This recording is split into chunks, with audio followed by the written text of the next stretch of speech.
Hello everyone, this is C A Shejal and I welcome you all to my channel the commerce bench. तो आज हम जिस vacancy की बात करेंगे that has been brought by Karnataka bank limited. Now this is not a government vacancy as such, this is a private sector bank. However बहुत अच्छी opportunity है एंड जो पे है वो भी काफ़ी अच्छी है, प्लस आपसे यहाँ पे कोई एक्सपीरियंस भी नहीं मांगा हुआ है, इसीलिए मैं इसके ऊपर वीडियो बना रही हूँ। Okay, so let's start our video. तो यहाँ पर ये जो बैंक है, as I can see it's a private sector bank. It is looking for probationary officers scale 1 to be positioned at its branches and offices जो कि across India located है। Okay, as such इन्होंने यहाँ पर number of vacancy specify नहीं करी हुई है, बट मुझे लगता है कि यहाँ पे मल्टीपल वैकेंसीज हैं। That's why they have written to be positioned at its branches और offices located across India.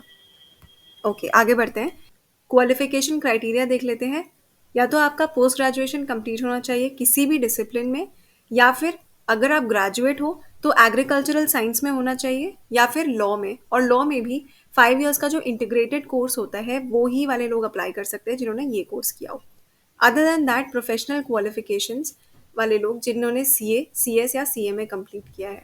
Age criteria देख लेते हैं। मैक्सिमम 28 ईयर्स आपकी एज हो सकती है अगर आप अप्लाई करना चाहते हैं तो। This shall be relaxed by 5 years for SC और एसटी कैंडिडेट्स।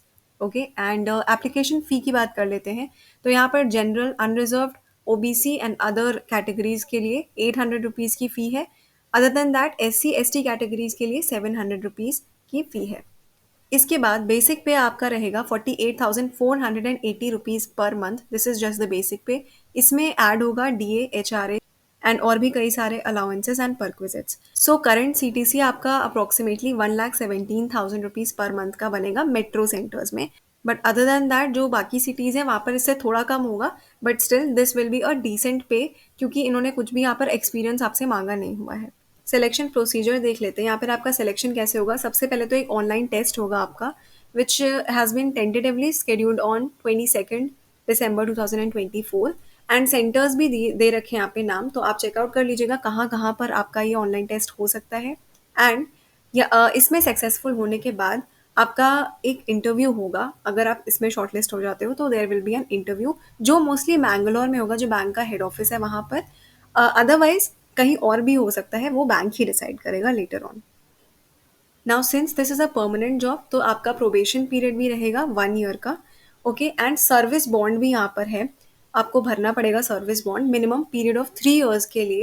एंड अगर आप उसको पूरा नहीं कर पाते हो, मतलब अगर आप बीच में सर्विस छोड़ के जाना चाहते हो 3 इयर्स से पहले, तो फिर आपको डैमेजेस पे करने पड़ेंगे बैंक को। अब कुछ इंपॉर्टेंट डेट्स देख लेते हैं। इसका क्लोजिंग डेट क्या है ऑनलाइन रजिस्ट्रेशन का? 10 दिसंबर 2024। इससे पहले पहले आपको अप्लाई कर देना है। And tentative date of examination मैं पहले ही बता चुकी हूँ, 22 दिसंबर 2024 है अभी तक।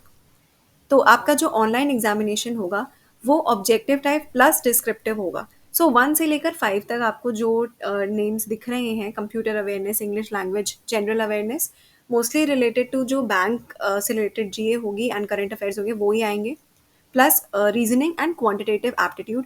ये सारी चीज़ें, इनका इन पांचों का आपका ऑब्जेक्टिव टेस्ट होगा।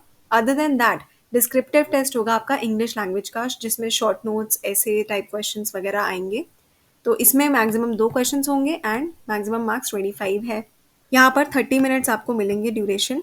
एंड इन पांचों के लिए आपको टोटल 120 मिनट्स मिलेंगे and 200 maximum marks and number of questions भी 200 ही हैं। उसके बाद यहाँ दे रखा है कि जो आपके ऑब्जेक्टिव टाइप वाले टेस्ट होंगे इन पांचों के, उनमें 5 ऑल्टरनेटिव्स होंगे हर एक क्वेश्चन के लिए आपके पास। एंड अगर आपने इनकेस गलत मार्क कर दिया आंसर, तो फिर आपका 1/4 मार्क डिडक्ट भी हो जाएगा, यानी नेगेटिव मार्किंग है। तो आपको ध्यान से अपना पेपर सॉल्व करना है। अब मैंने आपको सारी इंपॉर्टेंट चीज़ें इस नोटिफिकेशन में जो भी थी वो सब कुछ बता दिया है। तो अब इसको डिटेल में आप खुद से रीड कर लेंगे एक बार, जिसमें इसमें मैं आपको दिया हुआ है बेसिकली कि किस किस तरीके से आपको अप्लाई करना है एंड क्या क्या चीज़ें रिक्वायर्ड है अप्लाई करने के लिए। तो वो आप डिटेल में एक बार खुद से पढ़ने के बाद ही अप्लाई करेंगे। ओके, सारे इंपॉर्टेंट लिंक्स आपको डिस्क्रिप्शन बॉक्स में मिल जाएंगे। तो अगर आपको ये वीडियो अच्छा लगा हो, if you found it helpful, please share it with your friends and like it and subscribe to my channel for more such content. Thank you so much.